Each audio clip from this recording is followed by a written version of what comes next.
These are 5 production tricks the pros use all the time, but no one ever really talks about. These tricks don't require any gear, money, or any mixing mastery. You've heard them in songs from the Goo Goo Dolls to Charlie Puth too. And the best part, you can use them in your own tracks today. So let's start with the first one, which is a super subtle trick, but it makes your chorus just jump out of the speakers. In almost every hit song, the chorus lifts. It tells the listener, hey, you're in a big moment right now. And that lift can happen in the vocal, like jumping to a higher octave or note. A perfect example of this is Iris by the Goo Goo Dolls.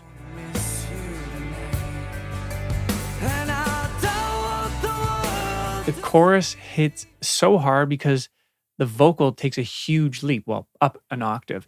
Like, imagine if he just stayed in the same range. It'd totally fall flat. So try this in your own music. Sing the chorus up an octave or at least a few steps higher if you can.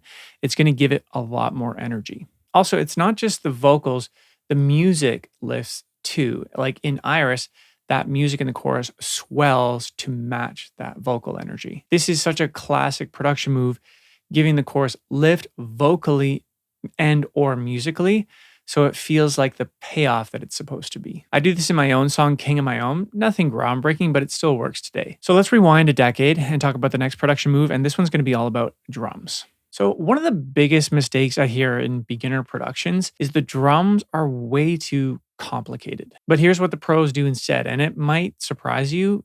They just keep it dead simple. The patterns are really easy to follow, but the sound selection they use is where the magic happens. Just listen to the drums in Every Breath You Take by The Police. Like, this is one of the biggest songs of all time, and the drums are insanely simple, but the tone and placement, perfect. You don't need complex drum patterns. What you need are authentic, unique sounds that feel good and just true to the song. Phineas, Billie Eilish's producer and brother, used a crosswalk signal that he recorded in Australia as the hi-hat in Bad Guy, I believe. Duh.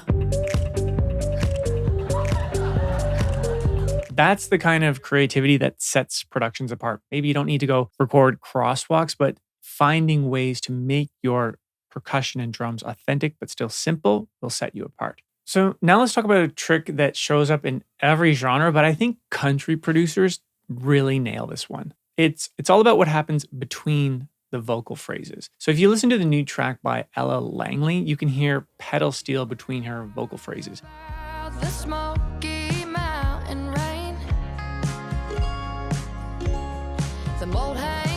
That space where the vocal drops becomes the perfect pocket for ear candy. You're going to hear this in all kinds of music now. It's in also my song Everywhere. In the drop, when I'm not singing, there's a little whistle hook. It works because there's space for it, right? The vocal isn't there trying to grab attention. So ask yourself, like, what space can you fill in your song when you're not singing? Maybe it's a guitar lick or a harmonica line or a synth stab, even a vocal ad lib. You can get creative here. It's the fun part, and this is where your personality can really start to shine. Okay, so the next production trick is probably the easiest to pull off, and it's almost in every pop hit. Take Charlie Puth's recent song called Changes and listen to how massive the vocal sounds in the chorus.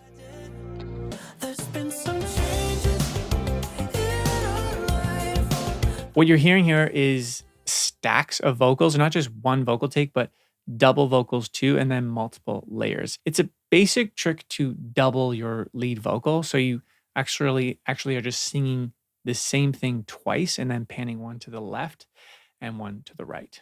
Suddenly it sounds huge and almost like it's still one vocal. If you want to go even wider and more huge, you can stack harmonies and pan those too. Now you have width and color. So the pro tip here is probably save these stacks of vocals for the chorus to have that contrast between like a single vocal in the verse and then a wall of vocals in the chorus. This creates a real dynamic change. But here's the golden rule of all this. You have to just do whatever serves the song. Like if you're producing a stripped folk ballad, then a huge stack of vocals just might kill the vibe, or maybe it's exactly what it needs. So trust your ear and always lead with the story the song is trying to tell. Like serve the song first. So the next production tip might be the most underrated of them all. It's subtraction.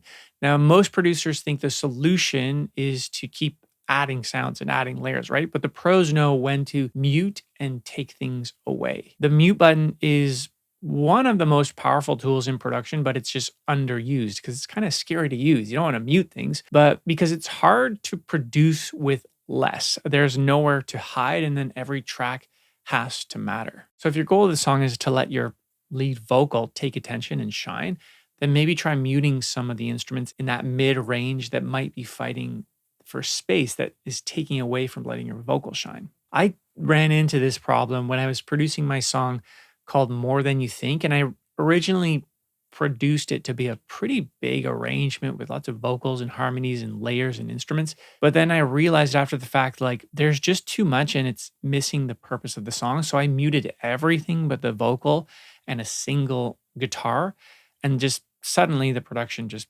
landed and felt right. Hardly standing on your knees, and I was never there. That's the thing. I come back to this with all these tricks. They only work if they serve the song. That's the problem with a lot of these music production tutorials, is that the teacher is missing the context of your song and your music. And I'm equally to blame on this. But watch this video here and I'll show you how I make these contextual production decisions in real time, walking you through building a song from scratch. And I'll explaining why I make the decisions for the song and how it serves the song. So I'll see you there.